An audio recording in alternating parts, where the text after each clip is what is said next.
Hello, everybody. Happy Monday. Hope everybody's doing all right. Hope your Monday was pretty good. Mine wasn't bad at all. Tonight I want to talk about some things that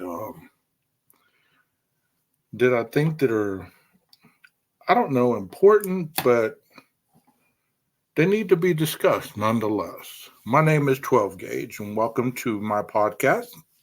If you've never been here before, welcome to my podcast.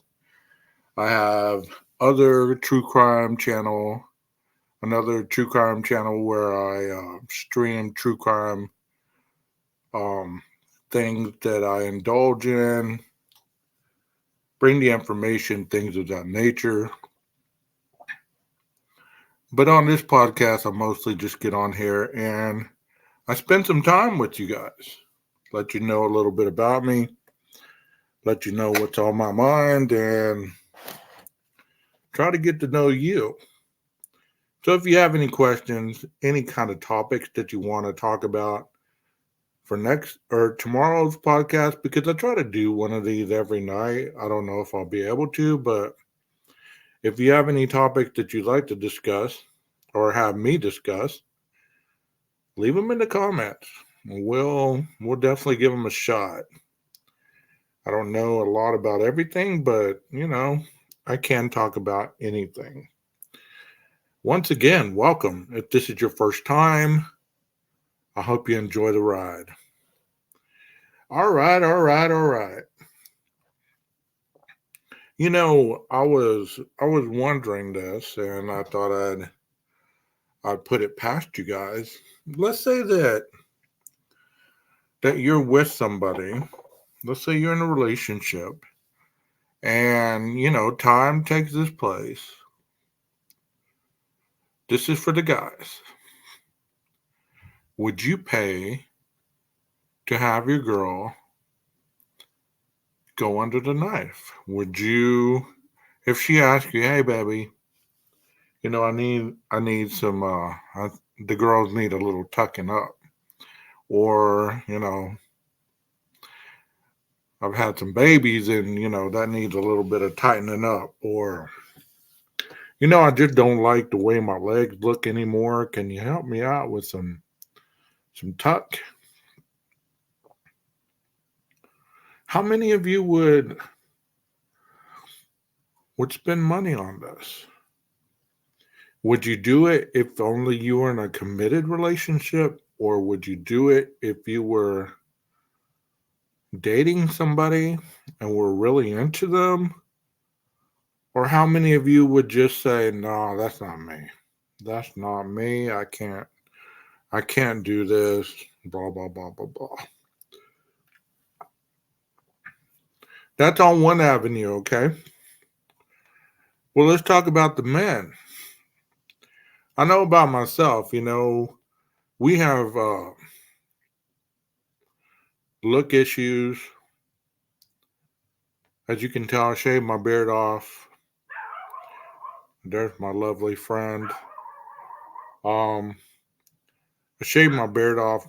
Don't know how long it's going to stay gone because it grows pretty fast. So I'm asking this and saying, how many of you would do some cosmetic work? How many of you men would do some cosmetic work? If your significant other said, "Hey babe, you're getting a little flabby. Hey babe, those bags under your eyes are getting pretty heavy looking. You need to go get those drained, or those crow's feet. You need to go get those filled in. They're getting kind of deep. Or those laugh lines, they're getting kind of crazy looking." How many of you guys would actually go get it done for your significant other? How many of you would start an argument about it? How many of you would try to convince your significant other that it wasn't that important? this, that, and the other. Because we all have some kind of self esteem issue that if we could ask God to remake us or be recreated, we say, well, I'd have this, I'd have that. And some of the blemishes that we do have been caused by a life that we live. Kind of like, you know, I don't know if you noticed, but I have a scar right here. And this eye right here is it kind of lags a little bit. The internet connection to that eyeball is not as strong as it needs to be. That happened from an accident that I was moving some electronic stuff and I was looking up and the corner of one of the electronic devices caught me right here. I mean, if you've ever been hit, and I've been hit in the head, I've been hit in the face, I've had some fights and I've seen stars, but I've never been knocked out, you know. So this was one of those things that I was like, bro, saw a big old star, thought nothing of it. And, over time it started to grow a little bump. I thought, what the hell? And it went from a little bitty one to probably the size of I would say like a little bouncy ball, where it looked like I had a little horn right there in the middle of my forehead. And of course, I was self conscious because who wanted to look like that, bro? So I went to a doctor. He removed it. Within a couple weeks, it grew back. He removed it again, grew back. So I was like, man. So I went to a cosmetic surgeon. He removed it, but he went in deep. He went in deep where you could smell stuff being cut, or you could smell, blood vessels being cauterized and all this other stuff. I mean, I was awake while it was happening. He just had a cover over my eye and all this, that, and the other. And after the fact, I had a big old bandage around my head like a turban. And I had a job interview the next day. And I told the lady, I said, look, I just got surgery. And I got this big old turban on my head. I don't know if I feel comfortable going, to interview for the job looking like this. And she's like, oh, don't worry about it. It's not a big deal, blah, blah, blah. So guess what? I went. Needless to say, your boy didn't get the job. Didn't get the job. But I got to see exactly what had grown, and it was about that big with spores all over it. It looked like a bouncy ball. And it would just, it was a eye-opening because I never thought anything like that could happen, You never think, well, if I get hit in the head, something's going to grow underneath the surface. So that's some stuff there for you. I have a lot of scars on me and on my head. Like I've shared with you guys, I played a lot of football, a lot of sport. And as kids, we enjoy playing like we're fighting, so we're throwing rocks at each other, poking each other in the head with sticks. And they're not dull sticks. They're them sticks with sharp ass points and everything else. So you can do a lot of damage to somebody. So yeah. So that kind of goes with what I'm talking about. I don't know if you have any self-esteem issues, you have any kind of cosmetic hang-ups that you might not really enjoy. If you have some flaws that you wish you could augmentate, that means like change or make smaller. um, there was a thing there for a while. People were getting silicone, not silicone. What the hell is that called? Where you put injections in your lip to make them bigger. Um,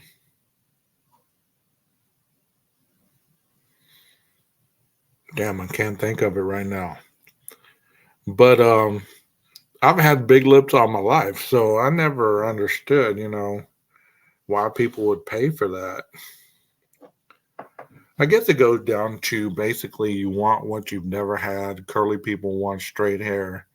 Straight haired people want curly hair. Tall people want to be shorter. Shorter people want to be taller. Skinnier people want to be bigger. Bigger people want to be smaller. People with big feet want smaller feet. Just crazy stuff like that. I mean,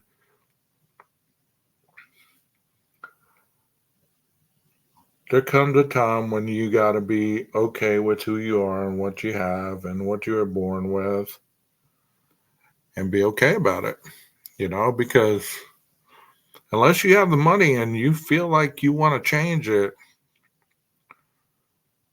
you're pretty much stuck with what we got. Michael Jackson started as a African American looking little boy, ended up looking like, I don't know, the Crypt Keeper from HBO. Tales from the Crypt. I mean, he looked pretty bad. He was scary looking. I mean, I don't know if he thought that's how Elizabeth Taylor looked, but she didn't look nothing like that. And it's okay to have an image in your brain to say, well, I'd like to resemble that person. But most of the time, people are not that artistic to get you to that desired result.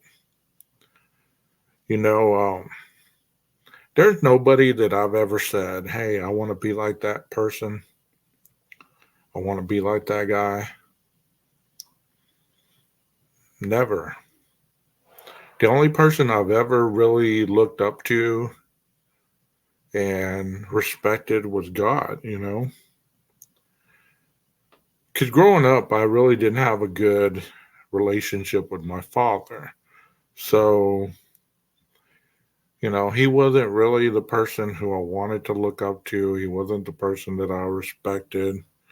Wasn't the person who I enjoyed being around. That has just since changed as I've gotten older. But,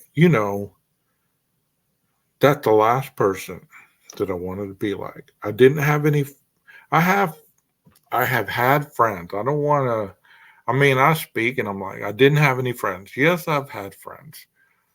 What I meant to say is I haven't had any friends that meant so much to me that I wanted to be like them. I was always leading the way, leading the pack. Something was going to be done, I was going to do it. I was a rowdy person. I don't know about you guys. Were y'all rowdy? Any of y'all born in the generation, what is it? Generation Z? See, I was born in 71. Therefore, at 89, 90, I was hitting my peak. I was hitting my stride. Any of you born during that time? Hitting your stride about the early 90s? You know, some of my biggest influences was, the hair bands and then it turned to rap, gangster rap, and things like that. So a lot of times it just, it was a very angry time, raising hell, living for the moment, and partying your ass off. Well, that changed as time went on because the party has to end sometime. It can't go on forever. If it does, you're usually locked up every now and then. You're usually in treatment. You're usually struggling financially. You usually don't have anything. or you're hiding it, and eventually you're going to get caught with it, and it's gonna just derail your whole career. So raising hell when you're young, it's a different beast. At least back then, because not everything was against the law. Not everything was punishable by. It seems like almost everything's punishable by death these days. But then it was okay. We catch you out at this time. After this time, we're going to send your ass home. We're going to talk to your guardians, and then we're going to leave your little ass alone. Now it's like, oh, we're gonna lock you up, teach you a lesson. You ever wonder if society has shifted?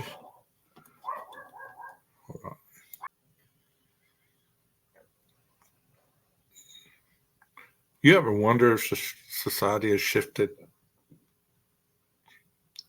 to create what we have now? If you make everything punishable, it's not going to make people conform.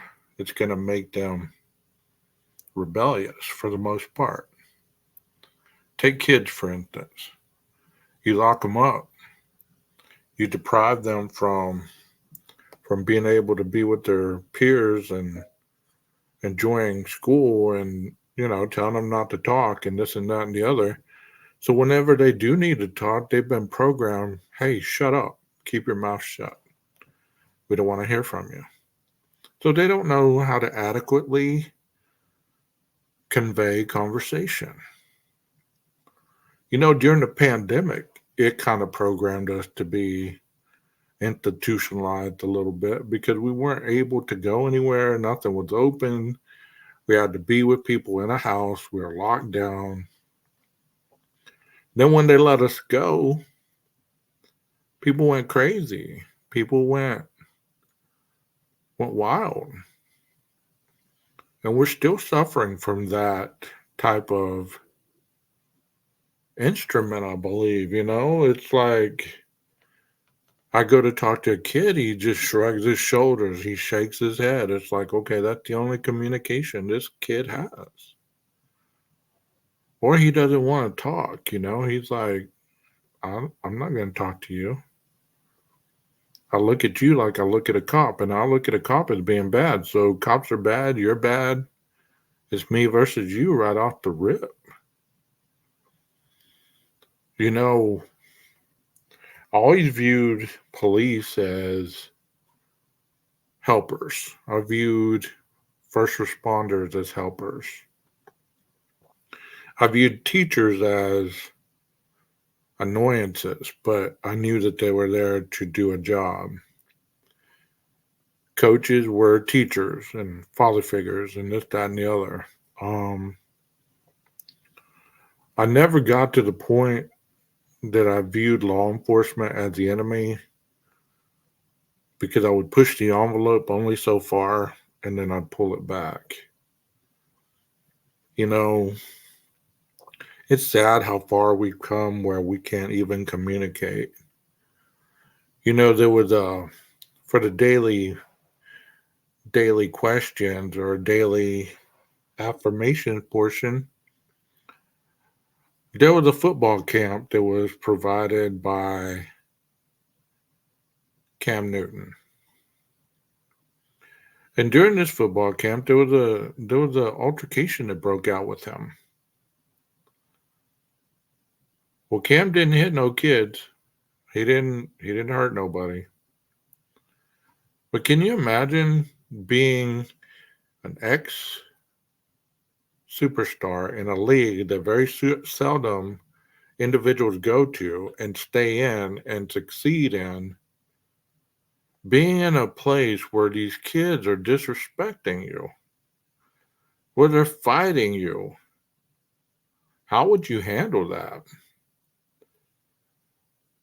where they're telling you, hey, you're nobody, you're a has been, you're a wash up, you're this, that, and the other. This guy has won some things in his life. And for somebody just to downplay it like you're nothing because you're not in the league right now, because you're older, that tells you a lot about people's mentality about the here and now. If you're not on top today, then you're not anybody to anybody. And that's sad because there's a lot of people in this world who have done wonderful things. They have achieved a lot of things. And for younger generation to sit there and downplay that, that is downright disrespectful. Probably about 6 years ago, Cat Williams got into it with a kid, and he did put his hands on him because the kid was about his size, and Cat wasn't going to have it. I don't know what I'd do. I've been trained by a lot of different agencies that I work for on how to defend myself, how not to hurt the other person. But I've also been trained how to fight. I know how to fight. And that's where a lot of these kids today, they have no clue how to fight unless they're jumping you, unless they have 4 or 5 of them all running up on you. Then they're brave.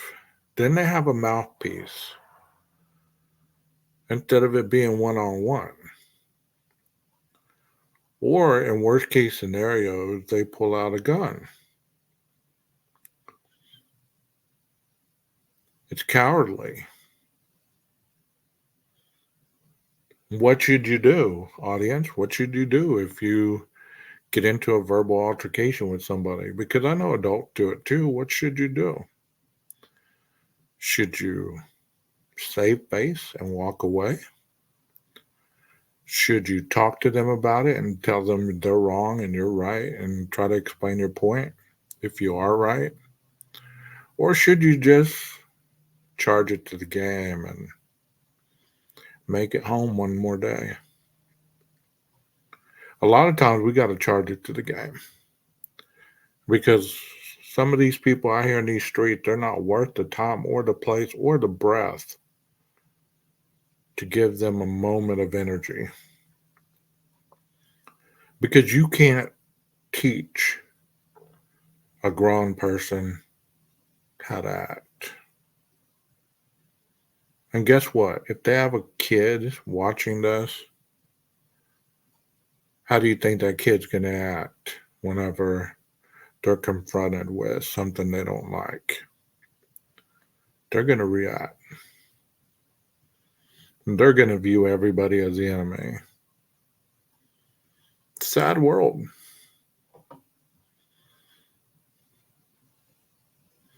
Being truthful. How clean is your diet? Do you eat well? Do you get enough sleep? Do you take vitamins? Do you work out regularly? Do you get your 6,000 steps in daily? Are you motivated for mental rejuvenation? Are you a positive person? That is the being truthful portion of this podcast. Answer willingly, as you will.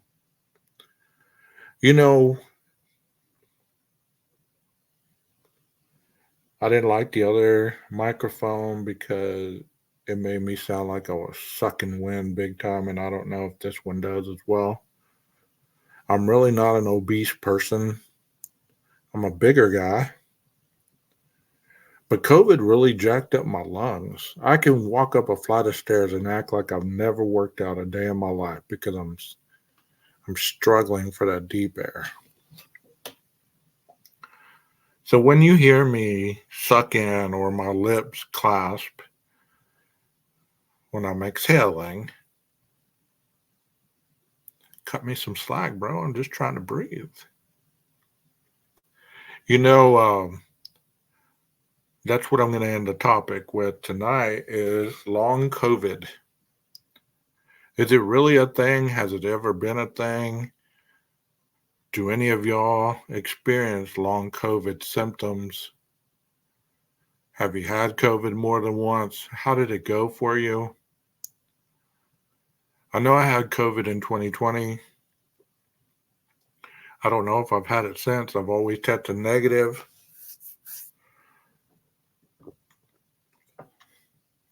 How have y'all done? Did it cause any long term effects that you notice? I've noticed a lot more congestion, a lot more sinus problems, a lot more throat problems, lung problems, muscle spasms out of nowhere. If I work out too much in sequence, it's like my body starts turning on itself, and I literally don't feel like working out for another 3 weeks. It's really weird. It's hard to sustain muscle mass. It's like my body turned on itself and starts saying, "Oh hell no, you're not doing it. We're gonna flu you down." There's so many things out right now, guys, that just stress you out if you look at the papers. I mean, papers, websites. What the hell, Martin? If you look at the websites, there's fungal disease, there's norovirus, there's all kinds of stuff going on right now. You know, when you're young, you just eating dirt seems to be the worst you could do. You know what I mean? I guess all that dirt we ate when we were younger kind of helped us out along the way. You know, some people ate their boogers and we used to be like, oh, what the hell? But I get those boogers gave them the nutrient to build up an immune system, and it's helping them right now. You know, it is a scary world out there right now, but you don't have to be so scared that you don't live it. You don't have to be so scared that you run from it. It's okay to make mistakes. It's okay to fail. It's okay to not be perfect. Just don't quit. Keep going. Don't become arrogant once you succeed. Don't become flashy. Let your let your craft be your shine. And always give thanks. Always. To your teammates, to your teachers, to your parents, to the people that supported you along the way. Your husbands, your wives, your kids, whatever. Because we achieve at our jobs too. We just don't, we're just like, oh, that's nothing. We're just good like that. It's okay to take praise. Because when you shoot somebody's praise down like that, it's like you're calling them a liar on the cool. Hey, I really like that red shirt you're wearing. Oh yeah, I got it at Walmart. It was $5. I didn't ask all that. I just said I liked it. And you basically had to lessen my comment by telling me you got it for half price or whatever. Learn to accept praise as well as give it. Hey, you did great on that exam. Good job. Hey, it's good to see you again.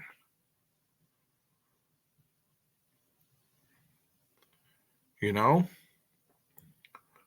with a lot more praise comes a lot more positivity, and a lot more positivity ends up changing things around you. Try to remember that because this is your world. You only get it once. And for some of us, mine has gone around the sun 52 times. That doesn't sound like a lot, but I try to do a lot every day. And I'm only saying I, not because I'm conceited, but there's not another person up here talking with me. So I'm having to conversate for two people. And like I've said before, if you guys want to be my co-host for a day, let me know. I'll send you the link. We'll get up here. We'll do a podcast and see how it goes. We might have that charisma. We might have that interaction where we're going to give people hope. Until then, I'm doing it. I have no hate in my heart. I have no anger there. I'm not perfect. For most days, I try to do better and give more than I take. And that's my motto. I hope you guys enjoyed this. This is 12 gauge, and I'm signing out, guys. Be good to each other.